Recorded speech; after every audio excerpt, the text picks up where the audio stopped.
4 दिवस सासूचे तसे 4 दिवस सुनेचेही असतात की नाही का त्या सुनेने म्हातारी होईपर्यंत फक्त बघतच राहायचं असा प्रश्न उपस्थित करत अजित पवारांनी शरद पवारांना टीकेचं लक्ष केलं।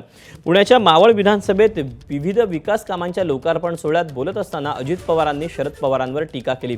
वडील 70 पार केल्यावर आपल्या डोळ्या देखत मुलावर जबाबदारी सोपवतो, मात्र काही जण ऐकतच नाहीत, एवढा हट्टीपणा कशाला असा टोलाही अजित पवारांनी शरद पवारांना लगावला। आम्ही जे बोलतो ते करतो, त्याच्यामुळं मला कुणाला अपमान करायचा नाही, परंतु काळानुरूप जसं यांना माहिती आहे 4 दिवस सासूचे असतात, त्याच्यानंतर 4 दिवस सुनेचे यायचे की नाही का ती सून म्हातारी झालेपर्यंत तसंच बघत बसायचं, याचा कुठंतरी विचार त्या बाबतीमध्ये केला पाहिजे। एबीपी माझा, उघडा डोळे बघा नीट।